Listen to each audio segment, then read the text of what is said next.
I've got 2 tickets to Terredise with your name on it. Come to Terre Haute, Indiana.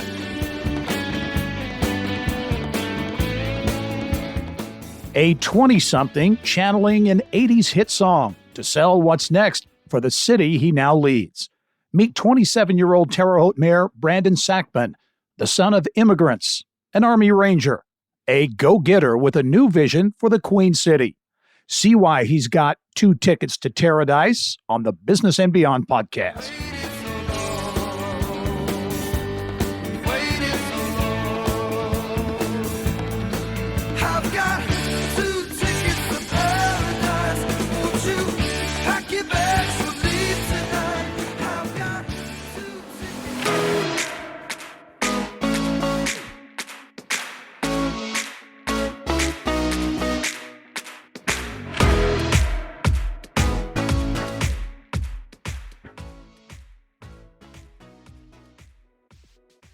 Hello and welcome to the Business and Beyond podcast presented by PNC. I'm Gary Dick. Well, the call to public service began at a young age for Brandon Sakbun. His parents instilled it in him. Mom grew up on a coffee bean farm in Jamaica. Dad, a genocide survivor from Cambodia. They met, married, and moved to Terre Haute, where they both carved out successful paths in the business world. An American dream come true, and one that Brandon Sakbun took to heart. The support he received from the Terre Haute community growing up, well, it takes a village to raise a mayor, as he calls it, and a big reason why he ran for and won the city's top job, and now markets Terre Haute as Terredise. And I'm pleased to be joined on the podcast this week by Terre Haute Mayor-elect Brandon Sakbun. And Mayor-elect Sakbun, thanks for joining me. Hey, thank you so much for having me. I'm happy to be here. IBJ's been highlighting Terre Haute the last couple of weeks, and I'm ready to keep that train rolling. So pumped to be on the show today, ready to talk about regionalism, what we're doing in Terre Haute, what sets us apart, and what we're going to do in the next 4 years that's going to benefit the entire state of Indiana. I want to talk about all of that over the course of the next 30 minutes here. To start out with, though, you're getting a lot of attention, national attention, not just here in Indiana, but nationally. Youngest mayor in Terre Haute history, first person of color to lead the city. That's getting some headlines. I've read where sometimes you tire a little bit about that conversation. Is that the case? Well, there's a reason why I tire of it, and I'll explain why.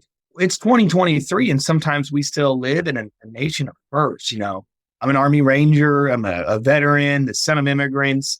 My mom's from Jamaica. My dad's from Cambodia. They chased their American dream. For my mother, the youngest of 13 kids from a impoverished kind of coffee bean farm area in Jamaica. Her passion, her American dream is helping young women be entrepreneurs. My father is a genocide survivor. He has some chilling stories of the Pol Pot regime in Cambodia. His version of the American dream is bringing life into this world. And they've instilled what that concept and that chapter in American history looks like for all of us into me. And so my version of the American dream is public service. Yet in 2023, sometimes it's a little bit interesting to still have the conversation of, well, so-and-so is the first, so-and-so is the first. And I hope this election serves as an example to veterans, to young African Americans, Asians, immigrants, Irish immigrants, you name it. I hope it serves as an example that they too can be a headline and they too can be a leader in the Hoosier state, in their community, wherever it is they may be. On the flip side, do you think you can kind of leverage some of this national attention that you're getting? Well, as an example, you got a call, as I remember, you got a call from Vice President Kamala Harris, right, the day after the election. Well, what was that like? Well, I leveraged that call and a lot of national attention and even being on your show to sell Terredise. I say it over and over again. If you run into me, like I'm currently in Noblesville for a mayor's conference, and I'm sitting here telling every mayor I see, I've got 2 tickets to Terredise with your name on it. You want a break? Come to Terre Haute, Indiana, because it's so special. I mean, we're like the educational oasis of the Midwest, I like to say over and over again. 20,000 college students are within the region and in about an hour's drive from Terre Haute, Indiana. All right. Let's add with Indiana State, Rose-Hulman, Ivy Tech, and St. Mary the Woods. You've got 4 different universities with 4 different focus areas. If you're an employer or a business, why would you not look at Terre Haute, Indiana? We are pushing quality of place on a whole new level. Riverfront Master Plan that's currently being developed. We've got childcare studies going on. Oh, also with 2 of those universities, right? Indiana State and Ivy Tech. So we are going to address challenges that might turn employers away just from any city, not Terre Haute. And we're going to tackle those. But also with those 4 universities, with the Vigo County Public School Corporation, employers have got to look at Terre Haute and say, hey, we've got a pipeline from classroom to employment. That's the narrative that we have here. It's something that I look at adjusting a little bit, the CU and Terre Haute community plan, but the overall focus is the same. Talent attraction, retention, and increasing the median household income. I think I asked you, when you were on the TV show a couple of weeks ago, first question I asked you is why, you're 27 years old, why do it? Why run for mayor? And I think you've already in part answered that, you're Terre Haute native. And you mentioned your parents and instilling in you that drive, that passion to do this. That's the direct correlation there, is looking at your parents and their story. It is, and I can't remember if I shared this with you, Gary, but when you're the son of immigrants, Grandparents' Day can be super hard as an elementary school student. And I remember, and literally from one year to the next, it went from little Brandon with no one kind of there to 10 different community members. They were older, they didn't look like me, but they supported me. And I remember a lot of those same families showing up to sporting events, to academic events, calling, seeing if I needed any advice about the military or Indiana University's Kelley School of Business. And when you have that support system, that community, we see it time and time again and hear it time and time again. It takes a village to raise a child. Well, it took a community village to raise a mayor, is what I say now. Some of my teachers, coaches, and mentors have been very successful outside of academics and coaching. And some actually even sit on redevelopment for me now. But it's awesome to see that, you can be a young student. You can look a little bit different. You can sound a little bit different. And you can have someone say, hey, welcome to Terre Haute and Vigo County. Families did that to me, my family. And I hope to do that the same for every veteran, every new family, every immigrant family that moves to Terre Haute, Indiana. You grew up in Terre Haute. As you reflect back on Terre Haute as you were growing up, fast forward to today now as mayor-elect Sakbun, how would you describe Terre Haute to outsiders, to folks who haven't been there? How would you describe Terre Haute? I describe it this way. Our unique niche market here is being that educational oasis, right? Those universities, school corporation, within a 60, 90-mile radius, all the universities around us. But I also would describe it kind of the same way that my parents described it 30 years ago when they moved. Potential. Now let's leverage that potential.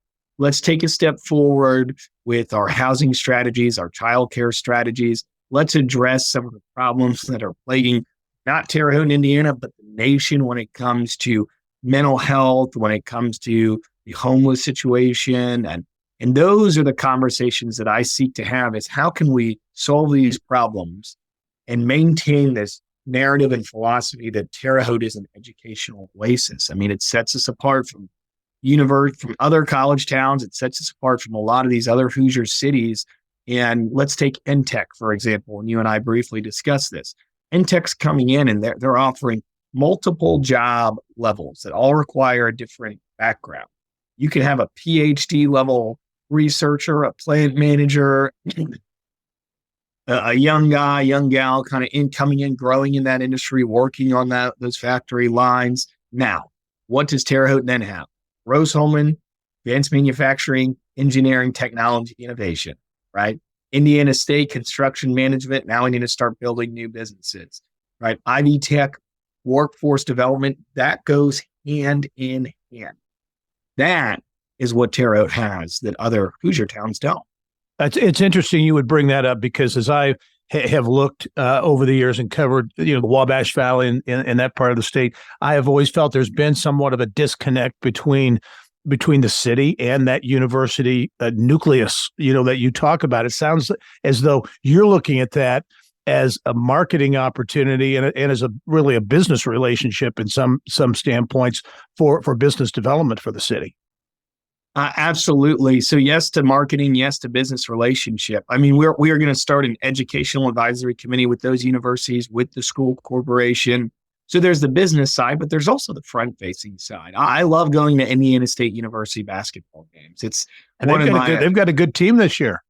They've got a great team. By the way, you need to come see them play at Home and Center. Remember, 2 tickets to Terredise. But the current university president, Deborah Curtis, and I, we chat a lot about, hey, what can we do for students? And we don't do it in her office or my office. We go out in the community. We started to go out in the community and to local breakfast joints to show that, hey, the conversation of town and gown, that might have been the case when I was born in 1990, but it's not the case here in 2023. So the university is going through some changes as well. They are looking for a new university president. It does remain a conversation point that I have with them is, hey, let's maintain and actually improve this.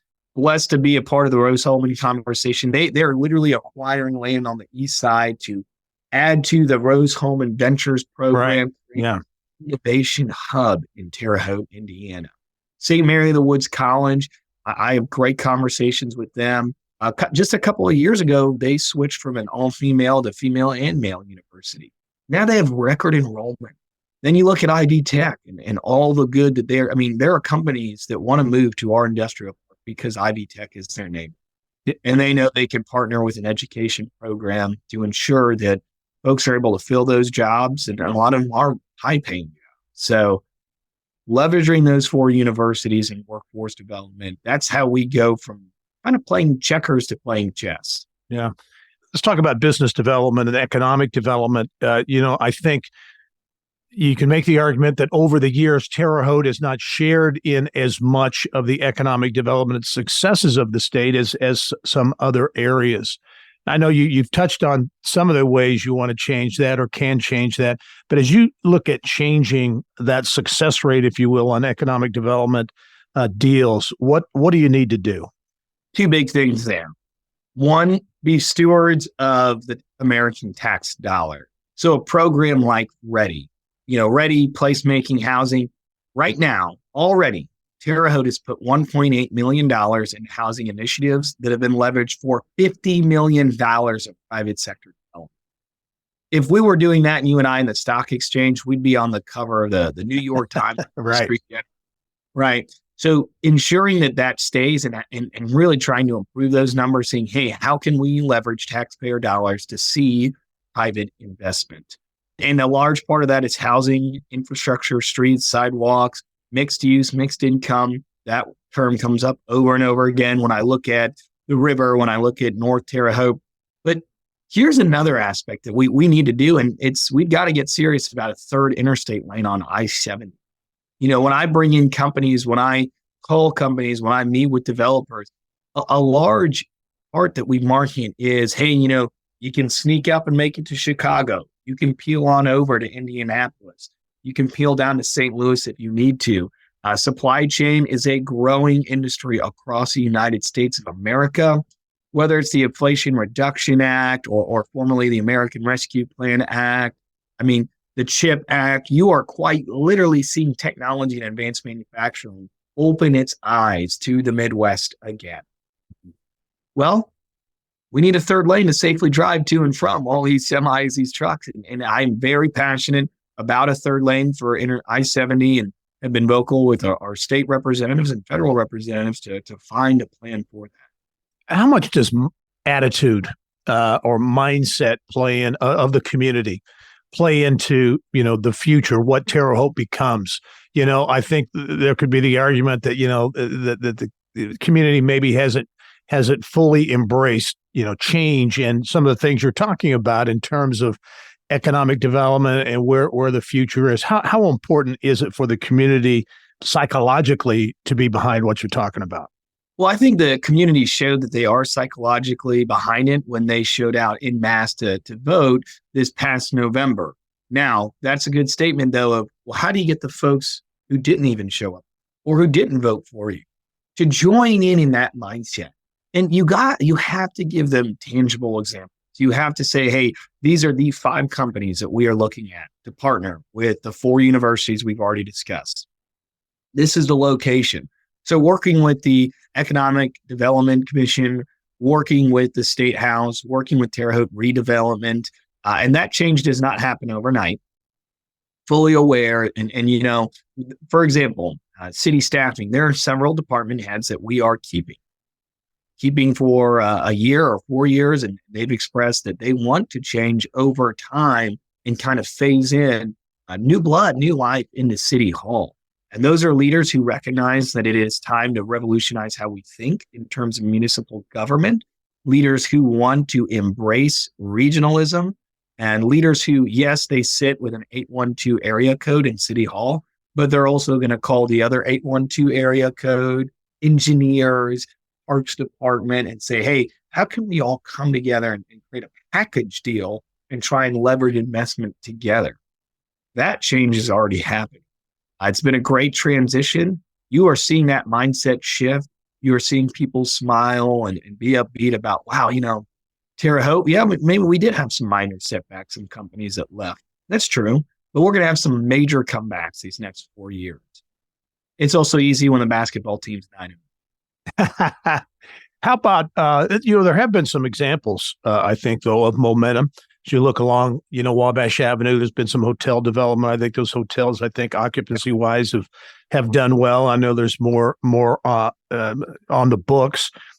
Interesting development. I thought the West Central Business Hub in the the historic Coleman building, great building, and the idea, the concept you mentioned, ready funding. I think that's part of this, but putting like-minded agencies in there, but also creating kind of an innovation hub, if you will, in that building. Is there support for that? It seemed as though when we visited a few months ago, it seemed as though there was. Is that the kind of new development you think that can happen?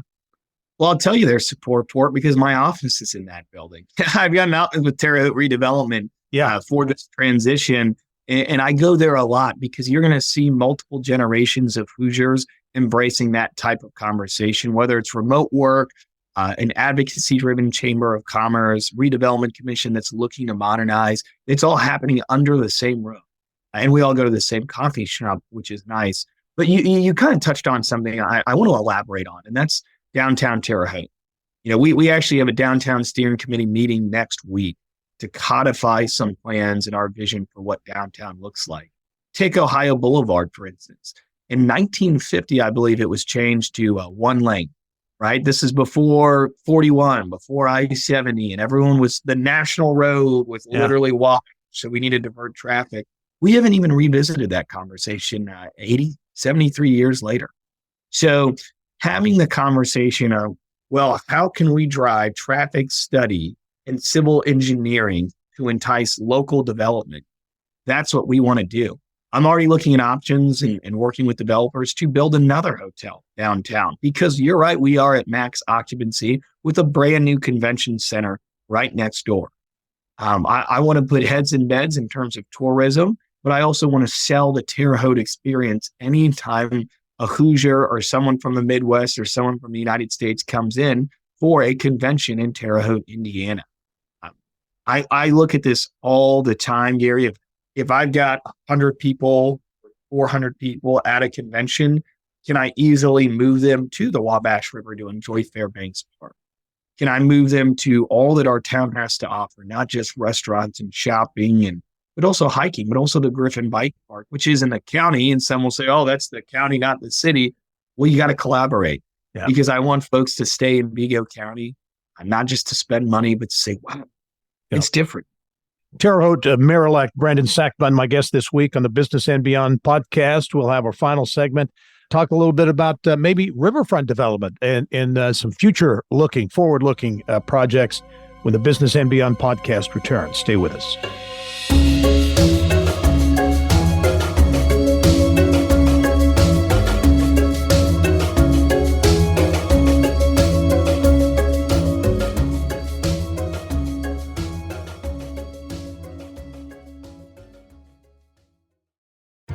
At PNC Bank, we're committed to making a difference in the lives of our customers and communities by helping them move forward financially.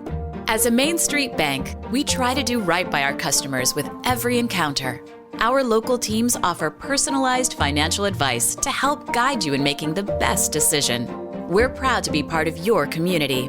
PNC Bank. See how we can make a difference for you at pnc.com. Copyright 2022, the PNC Financial Services Group, Inc., all rights reserved. Welcome back to the Business and Beyond podcast presented by PNC.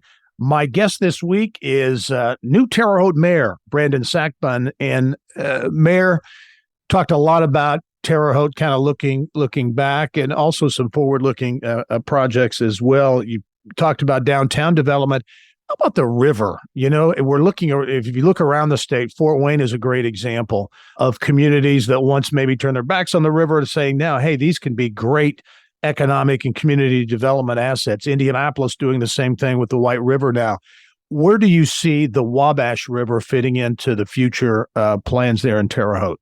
So we are currently doing a riverfront master plan study, and we should have the final results back by fourth quarter 2024. And that's going to take community input, looking at the sites, looking at the development, and really answering the question of how far can we go the next 10 to 15 years? What I would like to see is mixed use, mixed income. So I'd love to see nothing more than a townhome, some retail, coffee shops, breweries, but also celebrating and embracing the nature of the Wabash River. If you look at the Wabash River, you're going to be hard pressed to find a river of equal status within the Midwest with a straight runway. Why do I use the word straight runway? I mean, we can market ourselves for crewing competitions. We can market ourselves for investors to say, hey, yeah, we'd like to put an apartment there, a coffee shop there, but we've also got the mill already on the river, which I say it's the number one concert venue in the state of Indiana. If you haven't been, go check it out. I mean, I've seen T-Pain there. I've seen the Beach Boys. And so they always have a great lineup. I want to answer this question when I look at the river in 4 years. Have we created a neighborhood district? Right? Kind of like a brewery district that you hear about, kind of like the Bottle Works area in Indianapolis. But what is our defining limits? Can I eat, shop, drink there, and live there? And, you know, obviously that takes a while to get to. The study is going to be a huge component of this to have a codified plan to bring to the State House, to bring to federal legislators, but also to bring to developers. We've got some cleanup to do on our end, like literal cleanup, brownfield cleanup. But we're in the very nascent stages of taking the river to a whole new level. Population growth is a big issue for communities around the state. As you look at growing population in Terre Haute, you mentioned the mill, made me think of younger people. How do you attract young people to come to Terre Haute? But maybe even more importantly, you've got all those graduates of those colleges and universities. How do you get more of those graduates to stay? So we are actually hoping this summer to launch kind of an intern program. So interns for local companies. We'll have some consistent programming that we can market and sell all the opportunities in Terre Haute, Indiana, and really showcase Terre Haute Rex baseball team, downtown events. That conversation's part of it. The other conversation is when we attract jobs to Terre Haute and Vigo County, can we connect them with the universities around us? And then there's a third and fourth part of this conversation that is housing and childcare, right? And we touched on it earlier in the show. And, you know, we're seeing young professionals get married at a little bit of a later age. So do we have the housing that fits their needs? Is it 140 to 200,000 or 200 to 250,000? Right? So building homes within that range, and also above that range and underneath that. The child care study is going to be huge that Indiana State University and Ivy Tech are doing with West Central Indiana. I think that will show just how badly we need it, and we'll see some investment there. And then the last part of it is a large portion of the workforce still remains remote. We've started to market to remote workers with the station, which is in the same building that I work out of, the hub, West Central Indiana hub, and the old Clabber Girl building. So how can we continue to mark that, leveraging programs like Make My Move and here in the Hoosier State, working with groups like InVet, which is a nonprofit that pushes placemaking for veterans. And so using those workforce development and growth tools to tap into that remote workforce, I think would be strong for young professionals. Yeah, you mentioned housing. I know you talked about it in our first segment, but as we get around the state, virtually everywhere we go, housing is at the top, or certainly one of the top couple of issues for communities. A lot of these places are using ready funding and other types of sources there. How critical an issue is housing, in your view, to future development, future business development in Terre Haute? I think it is very critical. And you mentioned Ready. And like I said, we use $1.8 million in Ready funds to turn it into $50 million in private development. I think you'd be hard pressed to see other communities do that. And we put $10 million, 5 from the city, 5 from the county, from the American Rescue Plan into that same housing program. So that's big. I mean, the Homes for the Future pilot program, I guarantee other cities start to follow that model here, not just in West Central Indiana, but across the state. Now, here's why I'm so passionate about housing. I look at everything as a sequential timeline. From flash to bang, when Intech ground breaks, when will they be complete? When will the next company be complete? And to use a basketball reference, it's like the shot clock. And when it's starting to wind down, you might not be able to get as many set plays in, so you've got to find that three-point shooter. That three-point shot from Terre Haute is housing. That shot clock's winding down. Let's get it in the bucket and let's win this game. Because if you could have all the jobs in the world come in, you can have 10 Intechs come in. But if there's not the housing structure set up for Terre Haute, Indiana, a mayor like Clint Lamb's going to beat me and they're all going to live in Sullivan and Terre Haute. So I always look at these numbers and I'm like, hey, we've got to go. We're calling local builders, getting them to apply for the Homes for the Future pilot program. We are working with different entities to say, hey, what are our credit programs across the city to help a young family or a senior family increase their credit? Those are the conversations that we're having to see that Homes for the Future pilot program grow at a faster rate. You mentioned Mayor Lamb in Sullivan, and you've touched on regionalism. How do you view the state of that regional cooperation in West Central Indiana? Parts of the state have been slow to happen. It's beginning to happen. Some places better than others. But how important is, operating as a region? And where do you see that sitting right now in West Central Indiana? I think it's setting better than it was a couple of years ago. We've definitely turned the corner. We're embracing it. And now we're going to take it to a whole new level. Frequently, I call other mayors in West Central Indiana. Hey, what's going on? Have you tried this? Or they'll call me and say, hey, I've noticed this program that you started. What are the cliff notes? But it also extends outside of the region. I call the Mayor McDermott up in Hammond and say, hey, what are you using your casino dollars? What did you try to use them for that maybe didn't work out? So part of it is, yes, you push regionalism. You want to grow as your region, but your region can also see what other regions have done right. And that's kind of our mindset here is let's avoid some pitfalls, but also increase other areas. When it comes to economic development, right, we're always looking at resources. Do we have the resources and infrastructure in place for businesses, for homes? Maybe if it's not in Terre Haute, is it in Vigo County? I love talking with our county commissioners. Some people would say, "Oh my gosh, they're Republican. You're Democrat." Doesn't matter. Commissioner Klinkenbeard and Commissioner Morris and I we're talking all the time, focused on what? Making Vigo County and Terre Haute better. And that conversation is what I think is going to separate West Central Indiana from the rest of the state. You've got local leaders here who are literally focused on fixing the potholes, building homes, bringing businesses, and selling their community. We're not in this to argue about national politics back and forth for 4 hours. We're in this to help our, the folks who raised me. Right. I mentioned it earlier, the folks who came to my grandparents' day. I want to do right by them, their grandkids and their kids. I want to do right by the people of Terre Haute, Indiana. And if it means we work together as a team with other mayors, with county commissioners, guess what? I'll be the biggest team player in the state of Indiana because that's what we need. One more for you before we wrap up. We haven't touched on a big project there, and that's the casino that will be opening before long. What is the casino? What does that development bring to Terre Haute and the Wabash Valley? So it definitely brings a large increase in tourism.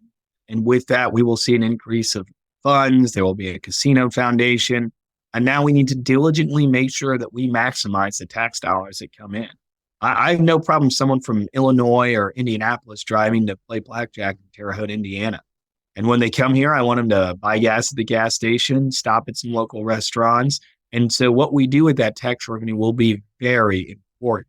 We're gonna pave more streets than we have. We're gonna build more sidewalks. We're gonna update our parks.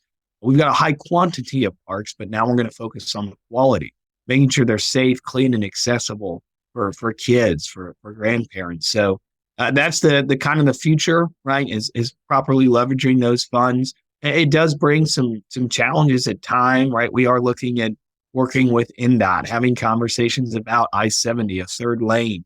And those are all pressing concerns with an estimated 1.1 million tourists coming to Terredise over the next few years. So the shot clock's on, Gary. All right. Well, Terre Haute Mayor, Terredise Mayor Brandon Sakbun, hey, I really appreciate you taking the time to join me. You've got a lot on your plate, and I certainly look forward to more interviews in the future. Thank you. Thank you so much, and enjoy your day.